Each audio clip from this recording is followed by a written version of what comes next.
Welcome back, fight friends, to the Shadow Fight Podcast. How are you doing today? It is Tuesday, October 31st. Happy Halloween. As you can see, it's Luigi time. For those who are just listening, that was probably awfully embarrassing. I am dressed as Luigi right now for Halloween for my Cubs' birthday. And welcome to the new studio, guys. So I'm at home right now with my busted leg, still waiting for surgery, all that stuff. It's coming eventually. But anyway, yeah, look at this. I look ridiculous, eh? Oh, yeah, I got a mustache. I forgot all about that. Anyway, obviously I'm going out tonight for Halloween with my cub. He's going to be Mario. Mrs. Shadow Podcast is going to be Princess Peach, whether she dresses like it or not. She's just smoking hot and princess, so make sure she hears that. Yes, just collected a get-out-of-jail-free card. Anyway, guys, so I'm going to keep the other place, the gym. I just sucked my teeth. I'm trying to not do that. I'm going to keep the podcast as well at the gym for things like interviews, and I like the backdrop there. But for at-home things, here we are. That way, maybe I can shorten things up. I can, they don't always have to be a 1-hour podcast. Maybe I can shorten them. We can make reels. I'm thinking the wheels are turning. Anyway, in the meantime, I hope you like it. Looks all right, hey? Looks pretty sweet. Wait. Oh yeah, I forgot I got all this cool stuff. Really? You guys really think that? Thanks. I know. The reality is, this whole thing in real life probably, if you just got to work, would take 30 minutes. Probably took me about, what are we at here, 10 months? But here we are. Anyway, okay, guys, we got a couple big we got this crossover episode. Do you feel like crossover fights? You're in the right place. We had a big one on the weekend. We have another one coming up. This weekend was boxing in Ngannou and Fury. The weekend, this coming up Friday, is going to be Haggerty and Andrade, and a couple other key matchups in there as well. But yeah, so that's what we're here for. But before we get into it, of course, if you could do me a quick favor, if you could just take your finger and like the podcast real quick. And if you want to go a little step further, you could share it with a friend, family, or foe. And as always, who knows, you share it with a foe, maybe they love the podcast, they love it so much they become a friend, maybe down the road they become family, who knows. But it all starts with sharing the Shadow Fight Podcast, as well as on YouTube, of course. We are now on YouTube. And of course, do you and me a favor, and in the words of my man B Kong, only the real ones subscribe. So make sure, above all, you subscribe to the Shadow Fight Podcast. You are doing both of us a solid. Also, Shout Out Podcast shirts. If you got them, make sure you wear them. Let's see them. Tag me, and let's see who's flying the flag of the Shout Out Fight Podcast shirt around the world. And let's see who's out there with those shirts. I have more on the way. And, of course, you can still order them on the website, www.shoutoutpodcast.com. 5 stars. Look what I did with a busted leg and everything. My cub helped me. My wife helped me. Thank you, Mrs. Shadow Podcast. Shout out to her. And we did it. We're here. We're in-house. I'm pretty happy. If you guys could see the stuff off camera, you'd go, "Oh, come on, Jay." But that's for off camera, right? That's behind. That's in the kitchen, not where everybody sits in the restaurant. Okay, make sure you hit us with a 5 stars. Amazing work, Jay. Now that I have your 5 stars, we got to talk about something. So, Liam Harrison podcast, the last one was number 100. I know, still buzzing, and I appreciate all the support from it as well. Everyone else is still buzzing from it.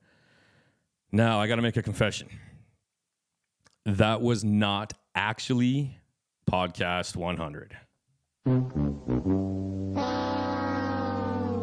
I know. I'm sorry. No, it wasn't. It was actually, technically, for going chronologically here, it would be whatever this one is, 84 or 83, something like that. Oh, sorry, guys. Mike's a little floppy here. 83 or 84. So why did I call it 100? Well, because I'm such a, if you do know me, now you do. If you don't know, now you know.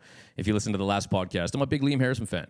And big, very big, not just like in the last couple of years. It's been like 20 years. And that was a big deal. So I thought it would be, I'm just going to call it 100 and kick it off.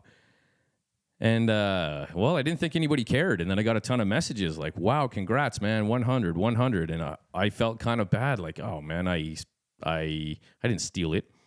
I borrowed that congratulations a little too early. And I didn't know. Thanks, guys. I really do appreciate all the nice messages about 100 episodes. Unfortunately, it's a little early. I guarantee we're going to be there. But I may have stole it a little bit to make that one a special episode of Liam Harrison. So I thank you, everybody, for the support, the kind words, and I'm sorry that I duped you. I thought maybe you guys would all just be like, you dummy, you know. Ha ha ha, I see what you did there. And only my sister, shout out to my sister. She's the first one to catch on.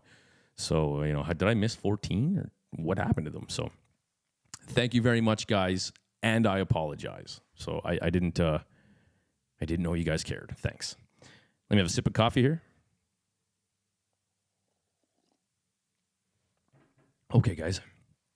A couple shout outs real quick. I want to give a shout out to Fotini out of my gym who fought on the ultra white collar boxing event and won, mother of two. And you know, it's as my instructor, Mike said, I think he was like episode 3 on this whole beginning of this thing. Somehow, maybe not on that episode, but he didn't say it on that episode, but he is that episode. He's been on a few times. Maybe somehow you don't end up with more responsibilities in life, but you sure as hell never end up with any less. So that's so true. So as you become a parent and all that good stuff, it's hard. It's hard to find time to fit in a fight camp. Sorry, just adjusting my mic here. That's my Luigi's Mansion. And yeah. So congratulations to her, you know, put in the camp, got to work in front of a crowd and call yourself a fighter. There you go. I also want to give a shout out to my like I just mentioned, Mike, my business partner, my teacher, my, you know, he's a lot of things. He wears a lot of shirts. And boy, I just recently, man, he is wearing all of the shirts. We're trying to finish off the gym. Like we're building the gym. We're finally getting it done. And the amount of, and not in a bad way, but the amount of rescuing people, including me, that guy does is astronomical. And lately it's like, I literally said to him, how the hell did you find 30 hours in a day? Because I didn't know that existed. I thought there was only 24. Mike, all the shout outs to you, man. It's crazy. This last little while, man, what you've been doing, I've been watching you and I'm trying to help. Boy, you're something else, fella. Shout out to you. Shout out to Trevor. Shout out to Scotty for helping us complete the gym, getting it done. I appreciate it, guys. I don't know anything. I'm scared of all tools. I can't even hang a picture. I mean, I did some stickers, but certainly I did need some help. But you know, I really appreciate your guys' expertise at the gym, just almost at the drop of a dime. I really do appreciate that, guys. Shout out to you. Shout out to the Punch Face Fight Night people who came and had on some good fights. Shout out to Kingston and John, we used to be Tiny Tigers, just turned juniors, an absolute slobber knocker. I posted a little clip on the podcast Instagram. Sorry, guys, let me just fix my mic a little here. There we go. I feel like I'm in search of the mic a little. Okay. A couple things to work out here. Don't worry, we're getting there. Yeah, that was good. That was fun. So thanks for coming and supporting us as well, guys. That was a good time. Turkey and Pistols, as always. Rob, Turkey and Pistols out in Bragg Creek. I'm starting to see Turkey and Pistols everywhere at 88, like brewing or distillery or whatever that is. Shout out to them as well. Awesome pizza. Scotty McPhail. Anyway, I'm just starting to see Turkey and Pistols everywhere. Rob's the man. That's why. Go see him out in Bragg Creek. Shout out to Ty as well. I apologize. Ty, you're part of this group coming in and during your time off and helping out and getting the gym all done up and all that stuff. I appreciate your extra help, man. It means a lot, as well as Sweaty Weddy, JP, and George. Listen, there's a lot of hands that had to happen for this gym, and I'll show you guys, too. I'll take some video. It's Halloween. Can I get there today? I better not be late, boy. I'll spend that get-out-of-jail-free card I talked about real quick. Probably not, but I'll take a video, guys, and show you what I'm talking about as far as how the gym looks now. Anyway. A lot of hands involved, and I thank you guys. Fighty Friends, you know how it is. If we have been interacting online at all, just want to give a shout out. Thanks for interacting, talking fights. Ninja Jason, Coach Padman McGriff, no big deal. KOK Muay Thai. Kieran Kettle, as always. Michael Fitzpatrick, Han from Combat Fighting Channel. Eric Thankachin from Silverback Martial Arts. Brett S. in Thailand. Congrats on your win, too, buddy. I just saw that. Grant and the Ring Voice podcast. Ring Voice Podcast. Thanks for going back and forth with me. Well, not too much back and forth. I just happened to share some. Okay, so let's talk about this. The Francis Ngannou fight. Okay. Real quick. I'll get into it a little bit, but here's why I'm kind of being sarcastic, and I'm not being that guy, but maybe a little bit. So I posted on Instagram the CompuBox numbers from the fight, and I said, if we're only going to go by the numbers, the CompuBox numbers, why need judges? Just go by the CompuBox. And the reason is because that doesn't tell the story of the fight. There's still other score criteria that's involved in that, right? There's a ring, like literally right off from DAZN. I think it was ring aggression or effective aggression, ring general shape defense, clean effective shots. So CompuBox has that, obviously. But I was going back and forth a little bit with I'm sure it's the Ring Voice podcast, and he was saying, "Hey, numbers don't lie, numbers don't lie." And like, no, numbers don't lie, but that doesn't tell the story of the fight. Anyway, he kind of kept just referring to all the numbers. Well, then, but judges. Oh, it was so the comeback was something like, well, judges are humans, and they're only going to judge what they see and how they see the fight. Like, well, exactly. That's my point. It's not just about the numbers; it's about the story of the fight per round. And anyway, I just happened to throw out some, like I just said, the DAZN scoring. Anyway, I didn't hear back from that guy, but shout out to you. I'm being a bit of a dick. Don't do that, Jay. I'm just kidding. Listen, I still like going back and forth. I just I truly believe in that CompuBox. Well, hey, let's be real. If you're the boxing community, you went with CompuBox, and you're going to stick to that story. And if you're the MMA community, you're going to stick to my story of numbers don't tell fights. But anyway, regardless, shout out to them. It wasn't bad. I just whatever. I win. Oh, student of the podcast, Muhammad. I have a young fellow, Muhammad, who is he has developmental issues, and he does karate. And when he first came in, what is he now? 8, 7? I'm not sure. I don't know what it is that he has, but hard to pay attention, and he can't sit still, and that kind of thing.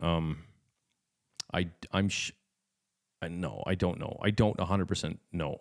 I have a pretty good idea. I know, but that's not fair. So I don't want to say, but definitely some learning disabilities. Anyway, it's taken him a long. He was tough. He was really tough to try to. He takes a lot of effort, and that's fine. It's great. But it's when you have a class of 10 that it's like herding cats. And then Muhammad was so energy, loved to run around, lots of noise, lots of spinning. Love him to death. But very hard to you spend a lot of time with Muhammad, and it's good. Worked out good. As the years go on, a couple of years, it's been really good, and you see martial arts really working for him, and he's able to stand still and be quiet and follow instructions. You're like, wow, what an improvement. Well, last week we had to do like kata in karate, forms, and he did it so good. I was so proud of him that I promoted him to his next belt. So, Muhammad, it was a hard start, and now you're probably my favorite junior student. I love your enthusiasm. I love your energy. I love how much you love karate. And I'm so proud of you, young man. I think he just turned 7 or 8. So keep it going, Muhammad. I'm proud of you, buddy. Loved it. Love to see it. What progress. That's what you like to see. Those are the things that make it rewarding to be a martial arts teacher. There's a lot of shit. There's you get dumped on a lot, but it's those things that are super rewarding and make it worth my while. Congrats, Muhammad. Shout out to you, pal. Okay, just flipping my sheet here. I got me, writing things down, statistics. Okay, events real quick. Want to give a shout out to Ramel from Milton Muay Thai and represents Fight Card. That's their second edition. Looked like it went well. The main event, Anthony Palumbo. Oh, shoot, I forgot the other fellow's name. I'm sorry. My apologies. But I did see Anthony Palumbo did lose a decision, but, just looking on his Instagram, fine young man, doesn't think it's nothing personal to him. And, on to the next one. Love watching him fight. He's taking some hard fights too. He's definitely one of the guys that's going to get whatever he wants, where he's wanting to go, and gonna have to do it the hard way, or has done it so far the hard way, and just hard fights. Talented guy, but taking hard fights. Big fan of Anthony Palumbo and Erdry. Anyway, so congratulations to Milton Muay Thai. Looked like a heck of a show. I'd love to go out there myself sometime, and if not, bring some fighters, watch or commentate or anything like that. I know I said I was going to send some fighters out, Ramel, but just with my knee, I just can't train anyone right now. I mean, I can't even, taking dumps really hard at the moment. So I don't know about training fighters. Congratulations to Calgary boxer Angelo Habib, who won now 9-0 and won the WBO International Championship down in Colombia. Congratulations. Looked like he's doing big things. I can't remember when I first watched Angelo fight, but I've been following him for a while now. I see him around town and stuff, and awesome. WKU was last weekend. They had a world championship out at Seven Chiefs, and we had world championships. And I want to give a congratulations to Lumpayu fighter Kobe Carr, who won again, and just coming off the IFMA Junior World Championships. I think that was in Turkey, where he won no problem, or maybe a problem, but I just assume not. It took on, like I think it was like Uzbekistan, Russia, like those are hard ass countries, and we talked about that before. So congratulations, and then coming and winning again. Oh, and congratulations to Team Mexico as well. I got to hang out. So shout out to Ruben Tuso and Ruben Mr. Cruz for coming. They were here for the World Championships, but also came to the seminar at my gym and went out for dinner, and a little bit of a language barrier, but who cares? So what? Those guys are so awesome. I love those guys down in Mexico. They hold a great fight card. Copa Maya, maybe not anymore, but they did when I was commentating the Muay Thai Grand Prix down in Merida, Mexico. And great people, love those people, and I was just so happy to see them and their fighters kick absolute ass up here. It was fun. It was fun to be. You could pay your admission and walk right up to the ring, and something. It was great. November 11th, Rise of the Warrior Junior Edition out in Ontario. November 18th, Trial by Fire in Airdrie. November 25th, the Muay Thai World Cup Road to One Finals, and we will do a breakdown show. I'm hoping around the 10th, somewhere between the 2nd and the 10th. Gives us time to hype ourselves up and get excited, but not so early that, if any changes happen, that we don't have to discuss them. So anyway, awesome. Of course, Shadow Podcast will be a sponsor. We will have a table there. As always, I will be commentating. I will be commentating with the magical Vinny Shorman, and we will be doing a seminar at my gym. Okay, and by the way, when we do this, I was talking to Vinny, listen, is this like A-class fighters? Who's your seminar geared towards? And he said everyone and anyone that has any sort of like anxiety issues, depression, anyone. So this is open to anyone and everyone, not just fighters. Complete public if you've never stepped foot in my gym before. All right, so watch the Shoutout Podcast Instagram, watch the website. I'm going to make an announcement. Well, now I have a giant room now that my gym's bigger. I probably have room for more people now, but the reality is I only have room for so much. So when it goes live, I'll let you guys know, and make sure you come to that seminar. I personally, for my own personal growth, now that I'm a middle-aged grown man trying to find growth as a middle-aged man, and things like this are important to me now. So I'm very, very much looking forward to having a seminar. Me personally, having Vinny at my gym for a seminar. Okay. Matter of fact, I'll see if I can get Mr. Muay Thai World Cup himself, Kieran Kettle, to come in and break down the fights. Can't make any guarantees, but we'll see. Okay, guys. There we go. Bam! There's our fun little intro. 20 minutes long. Come on, Jay. Take it easy. I'm just excited about our little space here, that's all. Okay, guys. Let's get to it. We got a couple to talk about. The big fight. The big buzz, right? Francis Ngannou versus Tyson Fury. 10 rounds, non-title fight in the heavyweight division, boxing. So last time we saw a crossover fight like this, it was Conor McGregor and Mayweather. Not even a real fight. Give me 1 sec. Did anybody believe Conor was going to win? No. He showed well of himself for the most part. And that's what people kind of expected. But so I wrote down some things here. So Francis. So this has been going on. Francis has been calling for this fight since 2019. If you remember, he was talking a lot about like being disrespected, and he wants freedom, and he wants to do other things. And he said, I'm sure it was like around COVID time, the beginning of it. He wanted to fight Tyson Fury in a boxing match, and So this has been going on for a long time. And, where there's smoke, there's fire. And it's been going and going and going. And they've been talking about it. And then it kind of really, after the Rosenstrike KO where he won in like 20 seconds in Ngannou, he really started voicing his opinion anyway. So then he runs out his contract. And I remember shitting on him too. There's a previous podcast, this podcast, where I said, did he just kill himself? Did he just shoot himself in the foot? Did he just kill his own career by leaving the UFC and kind of, you don't want to say signing with PFL, but come on, I don't, how does that help you, anyway? So then you hear he's with the PFL and he's all these millions and doing this thing, and you still kind of think like, okay, he's getting paid. He's this ambassador for Africa or some kind of PFL Africa, and you're just like, well, I'll tell you what, name me four or two besides Ngannou. Name me 2 fighters in the PFL. Like, oh, maybe I can. Well, maybe I can't. I don't. Is Ben Henderson and because that fight's happening, right? Ben Henderson and Anthony Pettis. Isn't that in PFL? So there's 2, but you know what I mean? So anyway, so then he wanted to go and fight. So then eventually this fight comes around. You hear about, holy cow, it's really happening. I was like, this is so stupid. Here we go again. I hate crossover fights. I hate special rules fights. Like, I'm just not a fan. I'm not a crusty old sausage. But anyway, so this fight finally gets announced, and okay, here we go. Now, a couple days before, now we all saw it, right? We see Tyson Fury dancing around, hitting his thing, looking good, doing what he does, and we see Ngannou hitting pads, and I know pads isn't fighting, but we see him hitting pads, we see him hitting the bag, and you're like, ugh. Like we know he's a bad dude, right? But it just wasn't looking good. I mean, even the warm up, the press conference, open workout. Francis Ngannou punches his trainer, like Dewey Cooper, in the face. Like it wasn't looking good. And even for me, like I was pretty critical. And I tend to be I just think these special rules fights. But anyway, so before the fight, I listened to 5 Live Boxing. I think it's fun boxing podcast out of the UK. I think they do a good job. Lots of the boxers, big scene over there. But anyway, so I wrote down a couple things before the fight itself.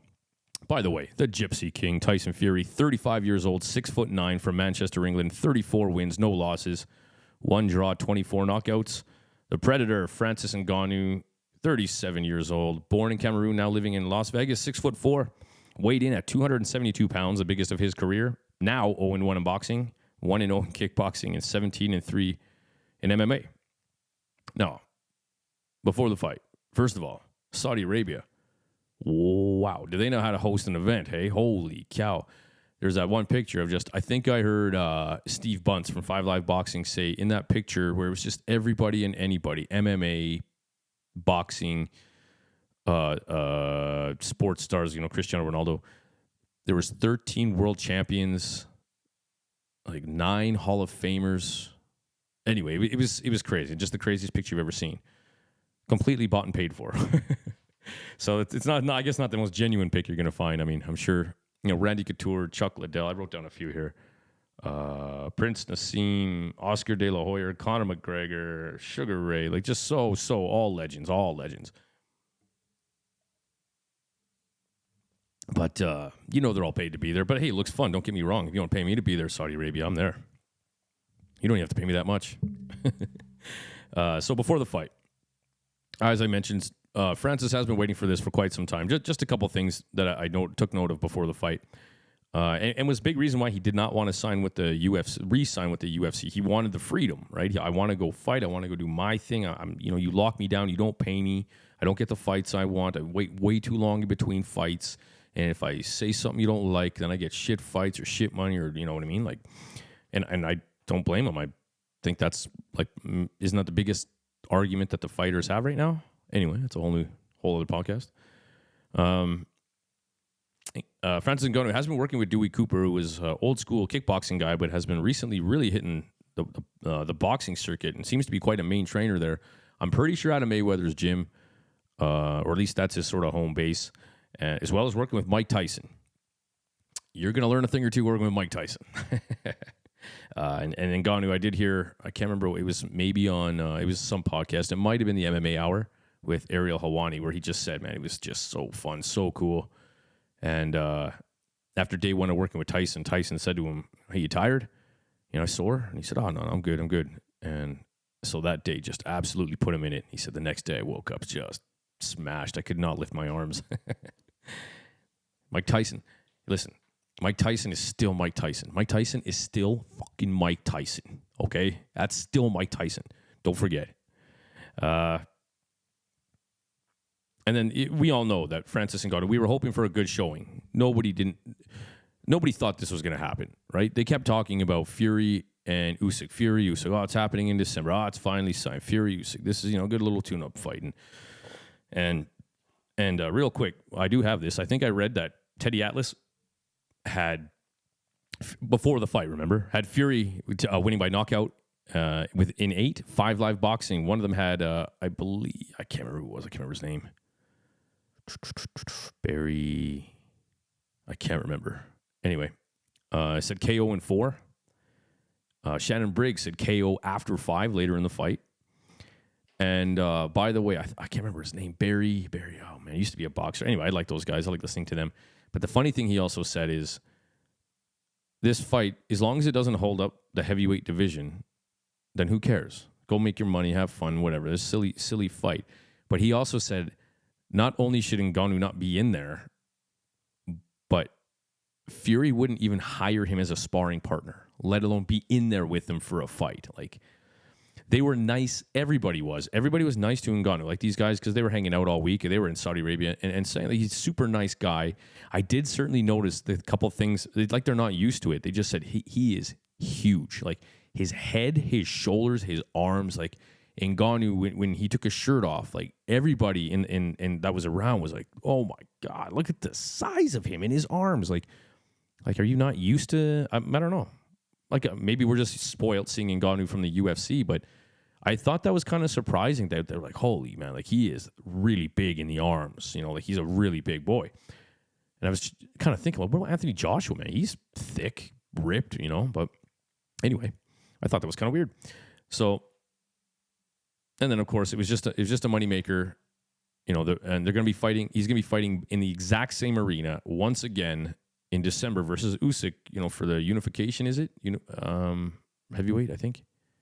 I believe so. Or undisputed, one of the two. Anyway, undisputed, I think.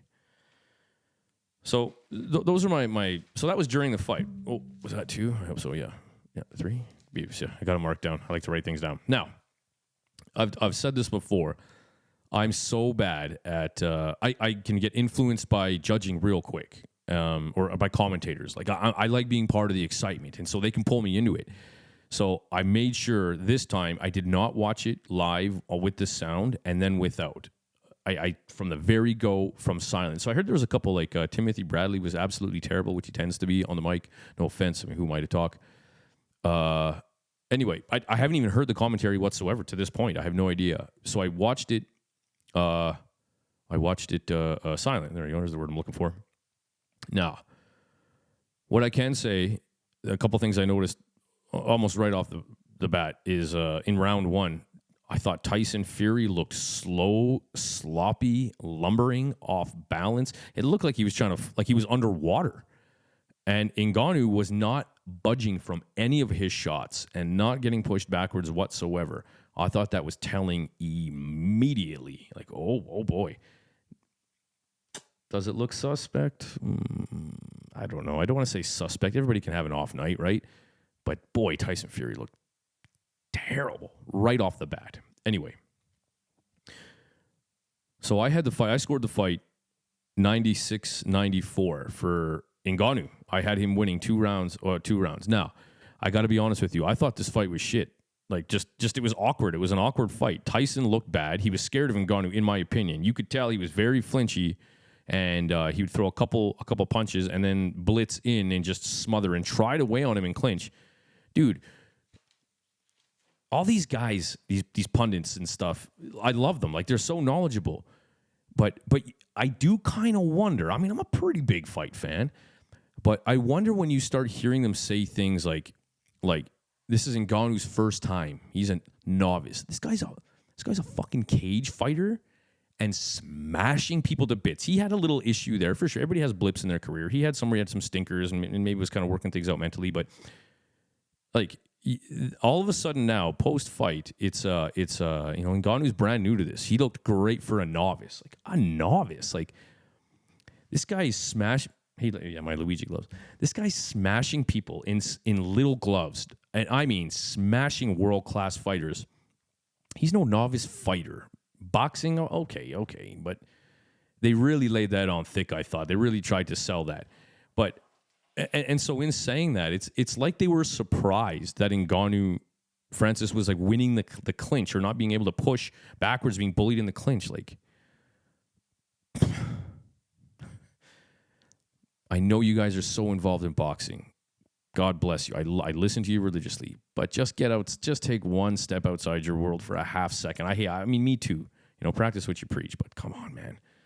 Did anybody outside the boxing world that's a martial arts fan or MMA fan at all think Tyson would be able to push him around? Like, not for a second did I think that.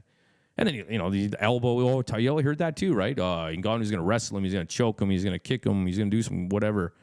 And it's Fury, man. Elbows and in the clinch, you can see Francis throwing him off. I genuinely think Fury, like you can, it feels like you can see a couple moments in the fight where he's like, okay, I got you. And all of a sudden you see in his eyes like, oh shit, like that didn't work at all. Like, anyway, you always hear that about Ngannou, right? That strength is just, you think until you're in there. And think about the people Fury's been in there with. You know what I mean? Like, you think until you find out in your underwear in front of millions of people watching and, 10s, 20, 30, 40, 50, 70,000 people live, right? It's a shitty way to find out. Anyway, moving on. I mean, I was excited to talk about this. It's the big buzz, right? So I had it 96-94 for Ngannou. And now, here's the thing. So the other thing I did, I'll show you guys too, my notes. I'm left-handed, so you'll have to forgive me. But you'll see all the check marks, and I want you to take a look at two things. I'll admit my mistakes. You can see I did a garbagey star. Take a look at round 6 and round 9 of my score sheet. F is for Francis, T for Tyson. So I don't know if you can see that at all. Of course, if you're listening, you can't see shit. But if you're watching, round 9 and round 6. So the check marks are for the rounds I got right with the judges, and the X's are for the rounds I got wrong. So 3 judges, three results. Yeah. So don't read my other notes. Anyway, so round 6 I got completely wrong. I gave it 10 points to Francis and 9 to Tyson. All 3 judges had it the other way. So if we keep that exactly the same, we switch that around. So let's say I got that wrong, which I'm fully assuming I did. That now makes it a draw, 95-95. Oh, you know what? I'm just putting this together right now because the other one.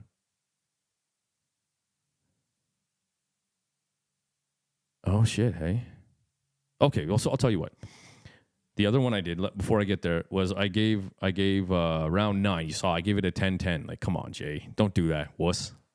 Yeah, I did. Give me 1 second. Just have some coffee. I gave it 10-10. Here's why. I thought it was a shit fight. Like I said, it was awkward. It kind of reminds me. I'm not shitting on anything, but like all these Muay Thai guys with hundreds of fights fighting kickboxing fights. It looks awkward. It looks like an awkward kickboxing fight or an awkward Muay Thai fight. Like it looks like both. And I thought this was a little the same. Just didn't look like your traditional boxing fight. And I know I shouldn't expect it, but I did. So it just looked awkward. And so I thought it was kind of a shit fight. And in the meantime, I'm watching it on my phone on the couch, and there's bare knuckle boxing on the TV. And it was way more exciting, in my opinion. And and because I'm watching it on silent, right? So it keeps catching my attention. And so I admit, I was like, oh, shit. So I kind of missed half of round 9. So the half I saw, I know, I kind of cheated. So you know what? We got some controversy here on the Shut Up podcast. I may have screwed up my scorecard here. Well, that's not fair. Let's stick to my scorecard. So I have it 96-94. Now, round 9, I didn't pay full attention. So let's give Tyson still gets the 10 because I gave it a 10-10, and Francis gets 9. That's still 95-94, 1 round, which is what one of the judges gave it as well. One of the judges gave it 95-94 Tyson and 95-94 Francis. So my scorecard, if I take round 9 into account and I use their score because I didn't watch it properly, Tyson gets 9, Tyson gets 10, Francis 9, and the score is 95-94. But according to this, I also screwed up round 6, according to the judges. 95-94, right? Round 6, where's round 6? So if I switch that around, I gave Francis 10, Tyson 9. If I switch that around, I have Tyson winning the fight. What do you know? Just realized that right now. So my scorecard 96-94. So yeah, you know what? If I'm gonna adjust round 9, if I'm going to adjust round 9 because I didn't watch properly, it's only fair I adjust round 6, which means I have Fury winning. There you go, hey? Okay, regardless. Okay. Yeah, a couple notes from the actual fight itself. Like I said, round 1, Fury just looking terrible. Round 2, I noticed Francis not backing up and Fury trying to push him around, trying to grapple and stuff. And not even, man, Francis wasn't even wiggling from those shots. Like, he was not phased. His hair wasn't moving. Nothing from eating any of those shots from Fury. Now, funny enough, before the fight, check this out. Before the fight, the odds before the fight, minus 1,400 for Tyson Fury and plus 750 for Ngannou. After round 2, minus 1,200 for Fury, plus 700 for Ngannou. So they were starting to change a little bit. Round 3 was the knockdown. And boy, it went around the world. Because who the hell saw that coming, right? It was kind of fun in games or whatever until that point. And then boxers and MMA enthusiasts probably all at the same time went, oh shit, this got serious. This is serious now. This is a fight. And now I hear Fury saying he got hit behind the head. Not at all. High up on the head, left hook. Didn't even look all that crazy. However, like hard or clean, Ngannou does hold the record for the hardest punch ever recorded. That might have something to do with it. Anyway, get excited here. Round 4. The knockdown, Francis comes alive. That woke Francis up. There was probably a lot of belief. So since then, they were both really tentative. But you can tell that knockdown, man, he got hard, you know what I mean? Built his confidence. And it started pressuring forward and started throwing with heat. Like, it wasn't ones and twos now. Like, now he had some really bad intentions. Now that he knew he's in this fight, he's got the knockdown. So round 4 is when Francis really came alive. Now, halfway through the fight, I'm sure that's what it was. About halfway through, it was Ngannou switches to southpaw, then starts fighting southpaw. Like, that is something else. I was unbelievably impressed there. I'm missing some sheets somewhere. Anyway, who cares? I'll go through my head. And now, later on in the fight, Tyson Fury started having some success with his jab. But then it's like he took off round 10 or 9 and 10. Anyway, just looking back on my scorecard here. Well, apparently not 9. And they had Ngannou winning 10 for the most part, 2 of the 3 judges. Anyway, after the fight, of course, each team thinking that they won, right? If you're on the MMA side, yeah, we won. If you're, he got robbed, Fury, you guys don't know boxing, right? So, but the buzz has been so fun, isn't it? Okay. I just said I hate this kind of shit crossover fight, and look at me. Isn't this fun? No, we have fun. Oh, I'm so excited. Okay, you got me, crossover fight. But nothing like this. This wasn't supposed to happen. Like, it doesn't happen. It wasn't supposed to happen. Like, it's Rocky 1. It's Rocky 1, sort of, right? The Ngannou backstory, man. This guy's going to have a movie and a book and all this shit, for sure. His backstory, right? I mean, digging sand quarries in Africa and escaping to Paris, homeless, just to escape, try to find a better life. I heard eating rats. I don't know if that's true, but you get the idea, and it's just, he is a fairy tale movie story, underdog story, right? So this wasn't supposed to happen. And the reality is he, you know, I bet against him. You know, I said it before. Did he do this? And this is going to be dumb. Of course he's going to get starched. He's just a big oaf. And man, he went all in on himself and won. Like he did this without the UFC's help. Matter of fact, they shit on him to get there. They actually shit on the poor guy. And remember all those interviews? Francis is not, you know, he doesn't want to challenge. Look at what he's done. You can't. You just can't. I know it's easy to go back and shit on Dana White now. That's not fair. It's always easy to do that because of the internet, as we find out often. But, you know, it was so far-fetched. Oh man, I you know what? I got to find that sheet.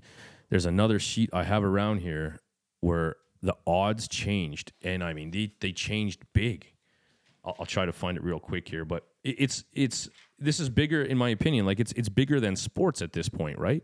What Francis Ngannou was able to do and accomplish, even though he didn't win the fight. And, by the way, he totally did. And shout out to my good buddy Kieran Kettle saying, man, this fight was rigged. This fight was rigged. I don't know. And maybe he can explain. So, yeah, maybe I can get him on the podcast for the preview show. Sorry for those who are on YouTube watching me flip through my book here. I just prefer to write things down, guys. I should use a computer for this exact reason. Here's some fun facts. Forgot about those. Anyway, Kieran says, hey, man, this fight was rigged.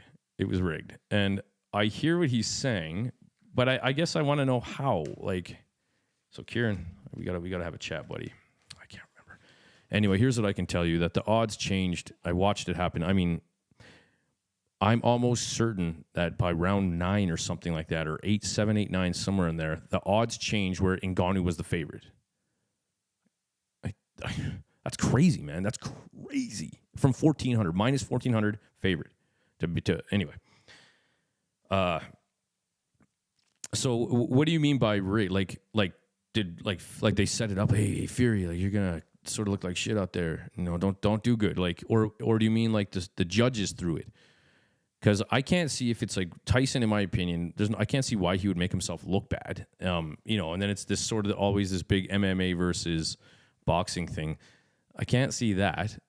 But what I can see are the judges making sure that Fury wins, because he's got to go back next month for a big fight in the exact same arena, the exact same place, to fight Usyk, Alexander Usyk. So they're not, in my opinion, I could see it how they can't have Ngannou win. That fight's gone. That big fight's gone. I mean, to be honest, I think it kind of is now. I think it's off. I think Fury took enough of a thumping where they don't want him right back into camp. So I actually think, I see online that Usyk is saying, hey, man, we signed a contract. I'm going to see you there on the 23rd. But again, I'm hearing, I think it was Frank Warren or some big boxing promoters and stuff just saying, like, no. This guy needs to rest. He's done so much. He's been active, and maybe like Adesanya, like he just needs to stay away for a little while. So we're not doing this fight. So who knows? Drama. We'll see what happens. But Francis Ngannou has become the most popular person in the fighting planet, like kind of on his own. He really bet on himself. And I really believe in that statement. Like, who's hotter anywhere on the planet right now than him? We're all talking about him. MMA champ. Let's be real. Took out boxing champ, undefeated. Some saying the best of all time. This has never happened. It's crazy. He has turned fighting, combat sports completely on its head, especially boxing right now. And I love boxing more than I love MMA, but I do feel like sometimes boxing heads they're you know, it's good. It's a good win for MMA. Look at me being all divisive and all that stuff. But anyway, it's unbelievable, right? It's such a big story. The whole story, not just the fight itself, the whole story of Francis Ngannou, right up to leaving the UFC, betting on himself, everyone's shitting on him, and he believed this, and I'm going to do this, and he did in a fight with Fury. Don't be ridiculous. Here we are. Oh, what are you doing? You're going to embarrass yourself. And instead, it turned out the other way around. Like, what's next for this guy? I know everyone's saying Deontay Wilder. Oh, sorry. So I have some after the fight notes too. So Francis Ngannou is now ranked I believe it was WBC top 10. I'm sure top 10, they said. Some said top 5, but definitely top 10. I guess that's really it. So as far as after the fight, and then listening to, again, 5 Live, they did a podcast right afterwards, and they're talking again, like, oh, complete novice, his first time. Like, again, this is not his first time. He's the baddest man on the planet. He really is, especially, right? Especially now, obviously. But they kept saying 2 things. Tyson looked terrible, and Ngannou looked great for a novice. That guy's not a novice. Okay, but I know we're talking about boxing, but still, it's not, you can't word it like that. It's not the same. Yes, I agree, Tyson looked terrible. Boy, I've never talked so much about boxing, but these are just the stories that we live for as fight fans, right? And I can tell you that I'm so happy I allegedly paid for that. Did or did not. Allegedly paid for it. Definitely paid for it. I paid for it. I did. And I paid for that fight. And I'm glad I did. Because, boy, if I woke up in the morning to see the result, I'd be super upset. Wow. It's just like, where do you go from here, right? Like, so Fury's supposed to fight Usyk. I don't think that's happening. But Ngannou, do you go back to MMA? No. You just made, what, $20 million? For sure, take another fight, right? Now, everyone's going to want to fight him because they see this. Oh, I see this. He drops the left hand and does some of this and does some of that. Whatever, who cares? They're going to want to jump on that. Everyone's saying Deontay Wilder. Eddie Hearn, real quick. Funny enough, I like Eddie Hearn, but he's a promoter, right? Saying Tyson looked absolutely awful in there, and that Ngannou didn't do anything that impressive tonight. Like, get off it, Eddie. Come on, buddy. That was the most impressive thing in combat sports. Like, in boxing, maybe not combat sports, but for sure in boxing, that was unbelievable. The event, the money, that was the pictures. Come on, man. You can't say that. And so he immediately is saying he wants Anthony Joshua, his fighter, and Tyson Fury, of course. And right now, we got to do, of course, hop on that bandwagon while he looks terrible. I get it. But I would like to see Ngannou fight Andy Ruiz, personally. Andy Ruiz can fight in tight. Good, crisp, man. He's tight, he's big. You're not be able to push him around, probably. Well, Ngannou's so big that I could see that being like an in-tight boxing match. And both guys, man, can absolutely let him go. I personally vote for Ngannou and Andy Ruiz. I could actually see Wilder being a little boring because they're both kind of relying on that one-punch power. I could see that fight being a little boring. I'm sure it would end in knockout. But besides the knockout, I don't see that as an exciting fight. A couple guys kind of looking like the beginning stages of a Mortal Kombat character, just kind of walking around, back and forth, and, looking to line each other up. But... man, before we move on here, fun facts about Francis Ngannou. Born in Cameroon, hard path in life like we just talked about, holds the record for the hardest punch ever thrown in the UFC in 2017. And I'm sure I didn't get a name, but I'm sure they're talking about the uppercut that he hit Alistair Overeem with. I don't know how you measure this, but at 96,000 units of force. Not bad. He also has the fastest finish in heavyweight history. 20 seconds again against Rosenstrike. Not bad. I did post, if you follow the Shoutout Podcast Instagram, which of course you do, that Frank Dukes. Have you seen that guy's records, man? 50. I was trying to find this, by the way. 56 consecutive knockouts in a tournament. That's one record he held from the Kumite. So I can't even find this on the internet. If you win 56 fights in a consecutive tournament, that's one tournament, consecutively in one tournament, how many people are in that tournament? Like, I couldn't find that answer. Like, that's mind-boggling. If an 8-man is 3 wins and you did 56, like, how many people are involved in that, man? Was that at like, the where is that in Japan? Like the Super Arena, Saitama Super Arena, is that what it's called? Anyway, there's a couple other ones too. Fastest knockout with a punch, fastest knockout with a kick. Bro, talk about records. Whatever, Bloodsport. Not that impressed. Anyway, hardest punch ever recorded. 129,161 units. Like, I'm assuming a force, whatever that is. Fury. third heavyweight to ever hold a Ring Magazine title 2 times. At birth, this guy weighed 1 pound. He was 3 months premature. 1 pound he weighed. And at his heaviest was 418. For those who can do the math, that's a 417-pound difference. Who the hell knew that would happen, eh? And just for fun, to keep his testosterone up and all that good stuff, he has 7 wanks a day. Yep, you heard that right. Okay, guys. I mean, if anything, I'm a little late to the show. Everyone's talking about it. It was crazy. And yeah, I was hoping for a decent showing. I fully expected a knockout as well within 5. I didn't think it would go further. Okay, man. Okay, Luigi Gloves, you got to go. I can't do this. I thought it would be within 5. And sorry, guys, I just got a few more here. Oh, here we go. Okay. Here we go. A couple after the fights here. Yeah, no, that was just pretty much it. Maybe Fury retires. I guess that was the other thing I wrote down. Besides, maybe a rematch. Like I saw. I can't remember the Chinese guy. Zhang, is that his last name? He just beat Joe Joyce. He called out Francis Ngannou. Does he fight Wild Ruiz? Like I said, I'd like to see that. Does he go back to MMA? I can't see that. There's no money there comparatively.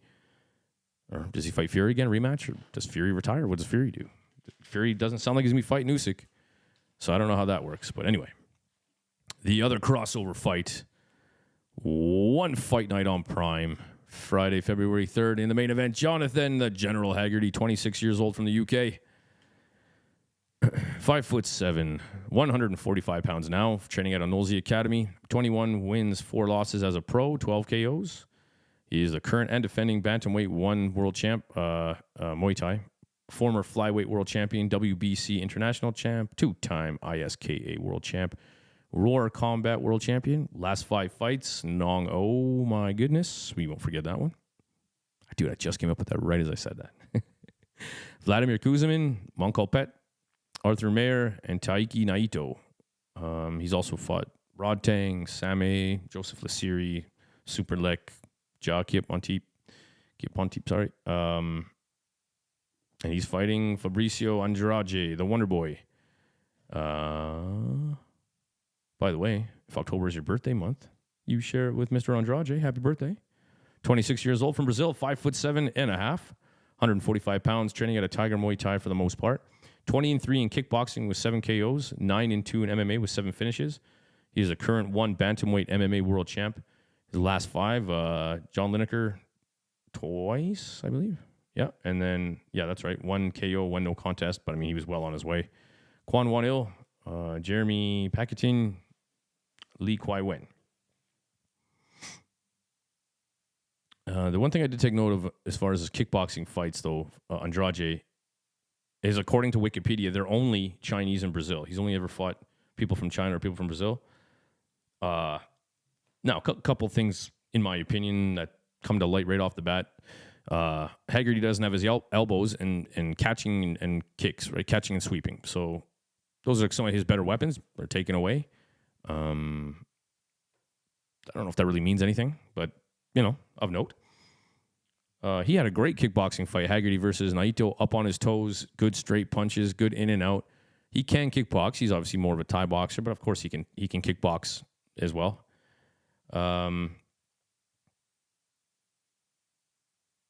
Now, if there's anything I could say that Andrade could do well, coming from an MMA background and fairly aggressive, fairly heavy-handed, beautiful left knee too, southpaw Andrade. He kind of reminds me, I'm sure southpaw? I could be wrong. I'm sure it's southpaw, that left knee of his. Very much, it reminds me of Conor McGregor. Just fairly wide, straight back, elbows kind of down. And by the way, if you want footwork, you can't have a rounded back. That doesn't work. You're going to have to straighten your back if you're going to be bouncing. So he's like Naito he knocked him down and everything. And Taiki Naito is a good kickboxer, world class. So, I don't think the fact that this is kickboxing over Muay Thai will really make a difference. This is a weird matchup in my opinion, but I'll get back to that in a sec. So my thoughts about the actual matchup itself. I think that Haggerty's just too crisp and too clean.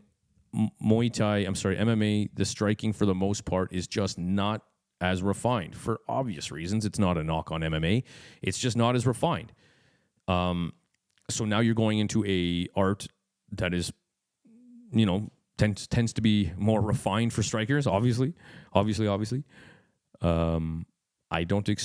expect Andrade to be wide. I expect him to be aggressive, hungry, looking for a firefight and trying to pull Haggerty into one, which he can do. Sometimes he gets pulled into firefights, and that's where I think Andrade has the best shot, is trying to get Haggerty into a firefight.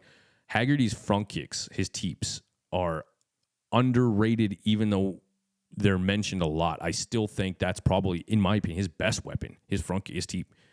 And then the setups off of them. So I think the teep of Haggerty is going to make all the difference, whether he uses it or uses it as a setup to a fake.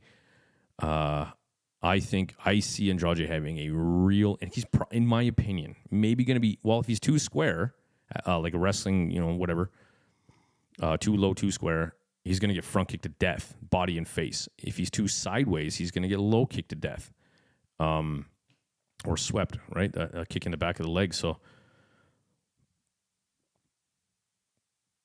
it just, I don't see how Andrade wins this one now. This is just literally spending 40 minutes talking about the exact same scenario in the other crossover fight. So I just don't see Andrade at all in this fight. Of course, anything can happen, right? Boxing gloves, too. I'm assuming this fight's going to be boxing gloves. When's the last time Andrade has been in boxing gloves? And then besides that, we'll just look at the quality of opponents Haggerty has fought in kickboxing, Thai boxing. I mean, shit, MMA, it doesn't even matter, versus Andrade. It's another world of difference in quality of opponents, opposition. And even though Haggerty doesn't have a lot of professional fights per se, well, hell, either does Fabricio. It's just night and day. It's night and day. I think Haggerty is going to tear him to pieces, rip him apart. Especially, he's the champ coming off that Ngannou victory. I think he absolutely tears him apart. It's 5 rounds. If it goes to the end of the 3rd round, I'll be impressed. I'll call that a win for Andrade, in my opinion. But hey, who the hell knows, right? We'll see what happens. But I think this is going to be a great coming out party for Haggerty. Now, what happens after this fight? Andrade, who knows? I don't really know much about MMA as far as one championship. I usually fast forward those fights. Who knows? But maybe he wins. Maybe he's the new mini T. Maybe he's fighting Thai boxing, kickboxing, MMA. Who knows? That would make him a 2-sport world champion. So will he chase the 3rd? Who knows? I guess you got to get past Haggerty first. And for anybody in that weight class on the planet, that is a freaking mountain for anyone. I don't think it's going to happen. Haggerty. Where does he go after this? Well, let's stop for a quick sec here. Where does Haggerty go? I don't know, but I need some coffee. I'm assuming Haggerty wins. So now he's a 2-sport world champ. Just put that together. Whoever wins is a 2-sport world champ. Now, I've been hearing a few things recently on the internet, and I just tend to believe where there's smoke, there's fire. And Haggerty lately has been in mentioning with Superlek, like they want that fight to happen again, and because they fought a long time ago, and Superlek easily won that fight. I mean, didn't like smash him, but I mean, clearly won that fight. It was a few years ago. Haggerty wasn't Haggerty yet. Liam Harrison, I know they talked about that. Now, I don't know nothing about nothing, right? Like, did I ask a few questions to Liam off air, trying to fish for some of these matchups? I sure did. Did he give me anything? Absolutely not. But I still pay attention. So he did mention that a few times. Like, I don't know, maybe a win here. I know they talked about Haggerty. Like, he kind of said that out there, but maybe. So not a softball, but did they give Haggerty a bit of a softball? I just saw this morning that Liam Harrison he talked about a January return on episode 100. and has something signed. So you think November, man, like who the hell could it be? Now, if I'm being honest, besides Haggerty and Andrade, we also have Sexan fighting, and his opponent just changed. I have nothing on his former opponent. His opponent just changed, but I wonder, like, Sexan could be, I don't know, are they throwing him a softball? I did hear Liam drop Sexan's name a few times. Like, he said he wanted that fight on the podcast. Like, that's the kind of fight he would like. But that name came up more than anyone else. And he did say, like, you know, like I said, you know, I don't know who my fight is in January. And I said to Liam, it's going to be Sexan. And he kind of like, I just tried to like do it. Like, it sounds like that's who it's going to be.